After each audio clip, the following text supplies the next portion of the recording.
Oke, baik. Bismillahirrahmanirrahim. Assalamualaikum warahmatullahi wabarakatuh. Waalaikumsalam warahmatullahi wabarakatuh. Baik, kami dari kelompok 9 ingin mempresentasikan tugas besar kami, yakni aplikasi PMB Telkom University. Kami beranggotakan sebanyak 4 orang. Saya Kais Gabriel Omarini Argo bersama rekan-rekan saya Arif Rahman Wicaksana, Muhammad Wisnu Haryanto, dan Rafli Firmansyah. Di sini saya akan menjelaskan deskripsi singkatnya. Jadi Telkom University memiliki 4 kampus yang tersebar di kota Indonesia, yaitu Bandung, Jakarta, Surabaya, dan Purwokerto. Setiap tahunnya, universitas membuka penerimaan mahasiswa baru dengan beberapa jalur seleksi. Proses admisi mencakup pendaftaran, seleksi, pengumuman hasil hingga daftar ulang. Selain itu, sistem juga harus mencatat informasi mahasiswa yang telah diterima untuk kebutuhan akademik selanjutnya. Sistem ini harus mampu menangani ribuan pendaftar dengan memastikan bahwa setiap proses dapat dicatat dengan baik dan transparan. Calon mahasiswa hanya dapat diterima di satu program studi pada satu lokasi kampus yang dipilih. Baik, selanjutnya ada aturan bisnis dalam aplikasi yang akan dijalankan ini. Yang pertama, setiap kampus memiliki beberapa program studi yang ditawarkan. Program studi diidentifikasi dengan kode program studi, nama program studi, dan jenjang pendidikan seperti D3, S1, S2, S3. Kampus pusat, yakni kampus di Bandung, memiliki semua jenjang pendidikan, sementara kampus cabangnya seperti yang di Jakarta, Surabaya, Purwokerto hanya memiliki jenjang S1. Setiap program studi memiliki kapasitas maksimum penerimaan mahasiswa baru setiap tahunnya. Yang kedua, setiap calon mahasiswa harus mendaftar melalui sistem dengan mengisi data pribadi, seperti nama, alamat, nomor telepon, email, dan lain sebagainya. Calon mahasiswa dapat memilih maksimal 3 program studi yang diminati dan bebas memilih lokasi kampus sesuai dengan ketersediaan program studi yang ada pada masing-masing lokasi kampus. Setiap calon mahasiswa akan mendapatkan nomor pendaftaran yang unik. Yang ketiga, setelah mendaftar, setiap pendaftar akan mendapatkan nomor pendaftar dan nomor virtual account untuk pembayaran PIN yang wajib dibeli oleh setiap pendaftar, dengan harga yang berbeda-beda untuk setiap jalur. Pembayaran PIN harus diverifikasi oleh sistem sebelum melanjutkan ke proses seleksi. Pendaftar yang telah melakukan pembayaran mengikuti proses seleksi sesuai dengan jalur yang dipilih. Setiap jalur memiliki kriteria seleksi maupun kelengkapan administrasi yang berbeda. Yang keempat, di sini ada 5 macam jalur pendaftaran, yaitu ada jalur rapor, yakni untuk pendaftar yang nilai rapornya memenuhi persyaratan, jalur UTBK yang mengharuskan pendaftar menyertakan nilai UTBK-nya. Kemudian ada jalur tes tertulis yang menggunakan ujian tulis di Universitas Telkom ini. Kemudian ada jalur beasiswa. Jadi jalur beasiswa ini terbatas bagi pendaftar dengan prestasi akademik atau non-akademik yang luar biasa.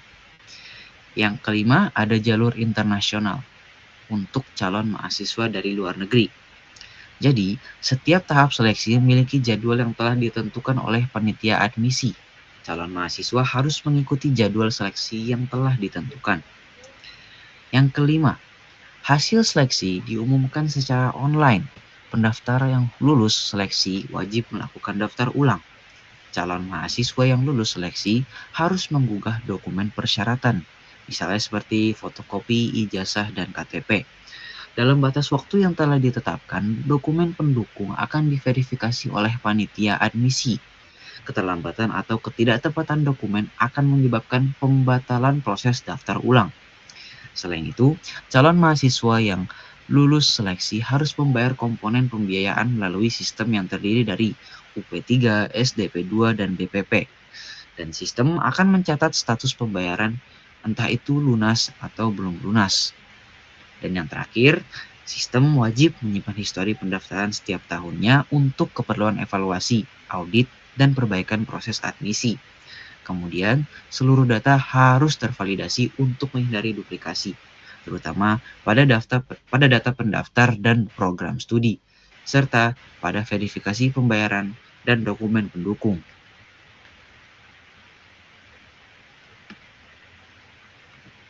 Oke, selanjutnya ada identifikasi entitas dan atribut. Yang pertama ada entitas yang ini kampus, terdiri dari kode kampus yaitu primary key-nya, yang kedua ada nama kota, yang ketiga ada jenis pusat atau cabangnya. Yang kedua ada entitas program studi. Atributnya terdiri dari kode prodi yaitu primary key-nya, yang kedua ada nama prodi, yang ketiga ada jenjang terdiri dari D3, S1, S2, S3. Yang keempat ada kapasitas. Yang terakhir kode kampus sebagai foreign key. Yang ketiga ada entitas calon mahasiswa. Atributnya terdiri dari nomor pendaftar, tahun akademik, ID jalur, nama, alamat, nomor telepon, email, tanggal lahir, jenis kelamin, dan terakhir asal sekolah. Yang keempat ada entitas jalur pendaftaran. Primary key-nya itu ID jalur. Yang kedua nama jalur terdiri dari raport, UTBK, tes tulis, beasiswa internasional. Yang ketiga ada atribut harga PIN. Yang terakhir ada jadwal seleksi. Yang kelima ada entitas pilihan prodi. Atributnya yang pertama ada nomor pendaftaran, kode prodi prioritas 1, 2, 3. Yang keenam ada entitas pembayaran PIN. Atribut terdiri dari ID pembayaran, nomor pendaftaran, nomor FA, virtual account, itu jumlah, status verifikasi, dan ID jalur. Selanjutnya ada entitas hasil seleksi. Atributnya terdiri dari ID hasil sebagai primary key, nomor pendaftaran sebagai foreign key, status yaitu terdiri dari lulus atau gagal, yang terakhir ada tanggal pengumumannya. Selanjutnya ada entitas daftar ulang. Atributnya terdiri dari ID daftar ulang sebagai primary key. Yang kedua ada nomor pendaftaran sebagai foreign key. Yang ketiga ada status dokumen, terverifikasi atau belum dokumennya. Yang keempat ada status pembiayaan, apakah sudah lunas atau belum. Yang terakhir ada deadline unggah dokumennya. Yang selanjutnya ada entitas dokumen pendukung. Atributnya yang pertama ada ID dokumen sebagai primary key. Yang kedua ada ID daftar ulang sebagai foreign key. Yang ketiga ada jenis dokumennya yaitu ijazah, KTP, dan lain-lain. Yang keempat itu file path, tempat penempatan filenya. Yang terakhir ada status verifikasinya. Selanjutnya entitas pembayaran daftar ulang.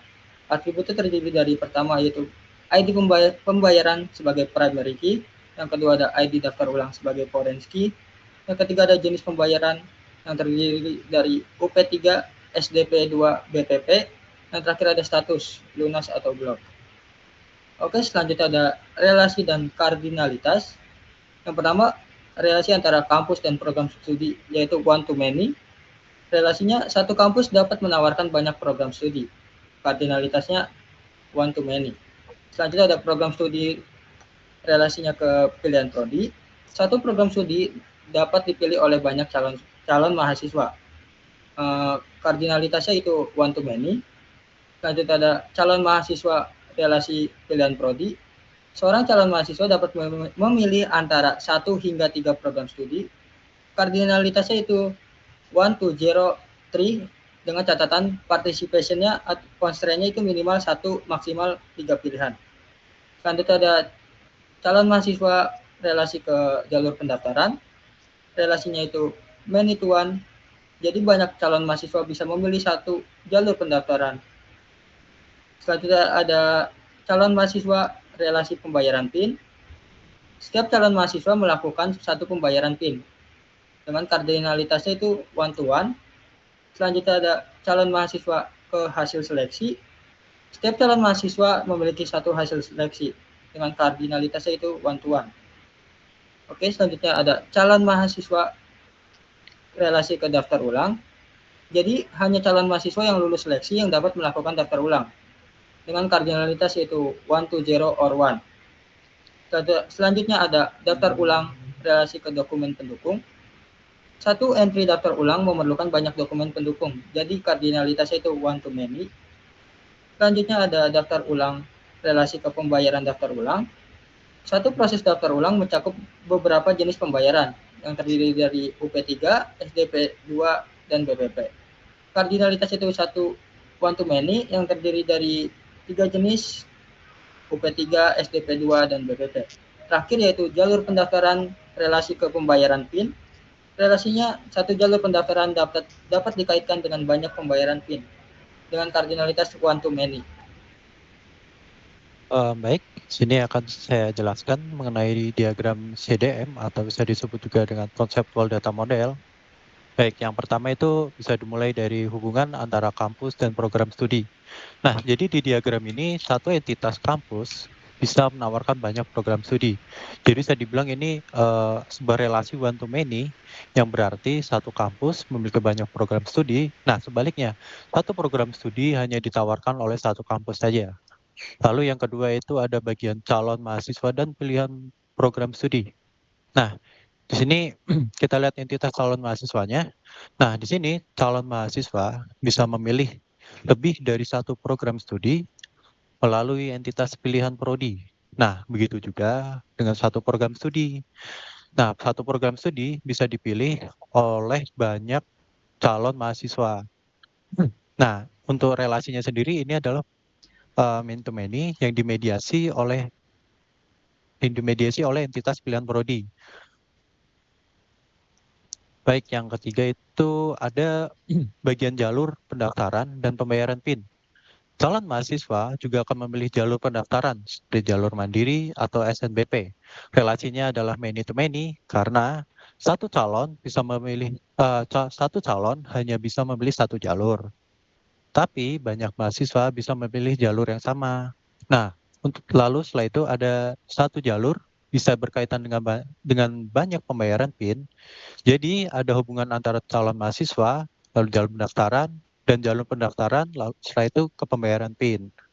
Lalu bagian keempat ada bagian dokumen dan hasil seleksi. Jadi calon mahasiswa juga mengumpulkan dokumen pendukung yang merupakan relasi one to many. Jadi satu calon mahasiswa bisa mengunggah banyak dokumen. Setelah proses seleksi, calon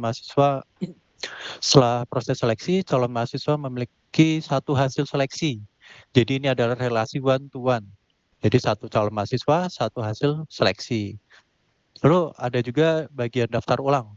Jika lulus seleksi, calon mahasiswa akan melakukan daftar ulang. Daftar ulang ini juga merupakan relasi one to one ke calon mahasiswa. Tapi dalam proses daftar ulang, kita ada dua hal. Dokumen pendukung yang mungkin diperlukan kembali. Jadi ini adalah sebuah relasi one to many. Sementara untuk pembayaran daftar ulang yang menunjukkan bahwa daftar ulang melibatkan transaksi pembayaran. Boleh dilanjut? Oke, selanjutnya masuk ke penjelasan dari IRD Logical Data Model. Diagram IRD ini menggambarkan struktur data untuk sistem pendaftaran mahasiswa baru. Entitas utamanya yang pertama itu ada kampus. Entitas ini mewakili informasi tentang kampus. Atributnya ada kode kampus sebagai primary key, nama kota, dan jenis. Kode kampus adalah kode unik setiap kampus. Lalu entitas yang kedua, program studi. Entitas ini mewakili program studi yang ditawarkan. Atributnya ada kode prodi sebagai primary key-nya, nama prodi, jenjang kapasitas, kode kampus sebagai foreign key-nya. Kode prodi adalah kode unik untuk setiap program studi. Kode kampus menghubungkan program studi dengan kampus tertentu. Lalu selanjutnya, calon mahasiswa. Entitas ini berisi data calon mahasiswa. Atributnya ada nomor pendaftaran sebagai primary key, tahun akademik, primary key juga, lalu ada ID jalur sebagai foreign key, nama, alamat, nomor telepon, email, tanggal lahir, jenis kelamin, dan asal sekolah. Lalu nomor pendaftaran dan tahun akademik bersama-sama menjadi primary key. ID lalu menghubungkan calon mahasiswa dengan jalur pendaftaran. Selanjutnya, entitas jalur pendaftaran. Entitas ini mendefinisikan jalur pendaftar yang tersedia. Atributnya ada ID jalur sebagai primary key, nama jalur, harga PIN, dan jadwal seleksi. ID jalur adalah identifikasi unik untuk setiap jalur pendaftaran. Lalu entitas yang kelima ada pilihan prodi. Uh, entitas ini mencatat pilihan program studi oleh calon mahasiswa. Atributnya ada nomor pendaftaran sebagai primary key, kode prodi, primary key juga, dan prioritas. Nomor pendaftaran dan kode prodi bersama-sama menjadi primary key. Program studi menunjukkan pilihan program studi oleh calon mahasiswa tertentu. Lalu entitas selanjutnya hasil seleksi. Entitas ini menyimpan hasil seleksi calon mahasiswa. Atributnya ada ID hasil sebagai primary key, nomor pendaftaran sebagai foreign key, status, dan tanggal pengumuman. ID hasil adalah identifikasi unik untuk hasil seleksi. Nomor pendaftaran menghubungkan hasil seleksi dengan calon mahasiswa. Lalu selanjutnya entitas daftar ulang. Entitas ini mencatat informasi tentang proses daftar ulang. Atributnya ada ID daftar ulang sebagai primary key, nomor pendaftaran sebagai foreign key, status dokumen, status pembiayaan, dan deadline unggah. ID daftar ulang adalah kode unik untuk setiap proses daftar ulang. Nomor pendaftaran menghubungkan proses daftar ulang dengan calon mahasiswa. Lalu atribut selanjutnya pembayaran PIN. Entitas selanjutnya pembayaran PIN. Entitas ini mencatat pembayaran PIN untuk pendaftaran. Untuk atributnya ada ID pembayaran sebagai primary key, nomor pendaftaran sebagai foreign key, nomor virtual account, jumlah, status verifikasi, dan ID jalur sebagai foreign key. ID pembayaran adalah kode unik untuk setiap pembayaran PIN. Nomor pendaftaran menghubungkan pembayaran dengan calon mahasiswa, dan ID jalur menghubungkan pembayaran dengan jalur pendaftaran. Lalu entitas selanjutnya dokumen pendukung. Entitas ini mencatat dokumen pendukung yang diperlukan. Atributnya ada ID dokumen sebagai primary key, ID daftar ulang sebagai foreign key, jenis dokumen, file path, status verifikasi. ID dokumen adalah kode unik untuk setiap dokumen. ID daftar ulang menghubungkan dokumen dengan proses daftar ulang. Lalu entitas selanjutnya adalah pembayaran daftar ulang. Entitas ini mencatat pembayaran daftar ulang. Atributnya ada ID pembayaran sebagai primary key, daftar ulang sebagai foreign key, jenis pembayaran, dan status. ID pembayaran adalah kode unik setiap pembayaran. ID daftar ulang menghubungkan pembayaran dengan proses daftar ulang. Lalu selanjutnya ada relasi antar entitasnya. Yang pertama, offers itu kampus menawarkan program studi one to many. Selanjutnya PIX, calon mahasiswa memilih jalur pendaftaran many to many. Chooses, calon mahasiswa memilih program studi, itu many to many. Direpresentasikan oleh entitas pilihan prodi. Lalu has, calon mahasiswa memiliki hasil seleksi, one to many atau one to one, tergantung bagaimana implementasinya. Makes, calon mahasiswa melakukan daftar ulang, itu one to one atau one to many. Lalu related to, itu jalur pendaftaran terkait dengan pembayaran PIN, one to many. Selanjutnya requires, itu daftar ulang memerlukan dokumen pendukung, itu one to many. Lalu includes atau involves, daftar ulang melibatkan pembayaran daftar ulang, itu one to many. Oke, selanjutnya.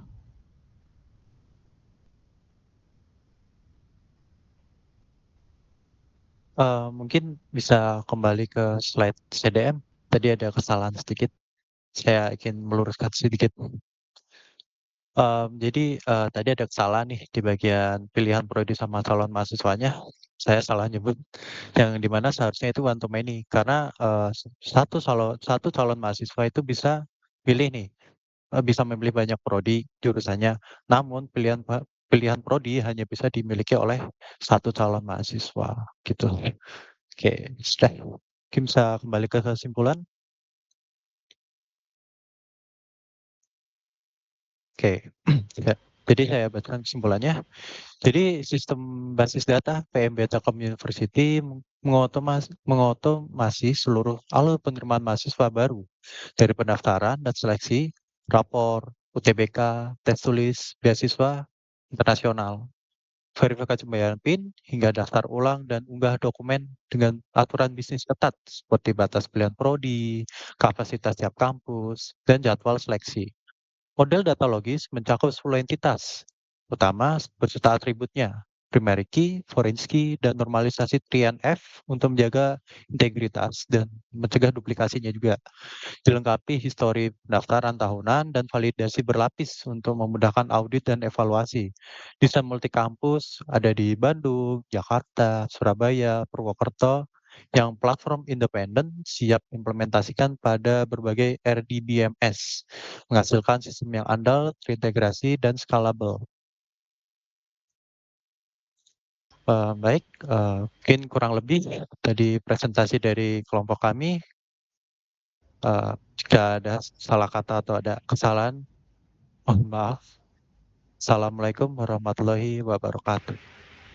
Wah,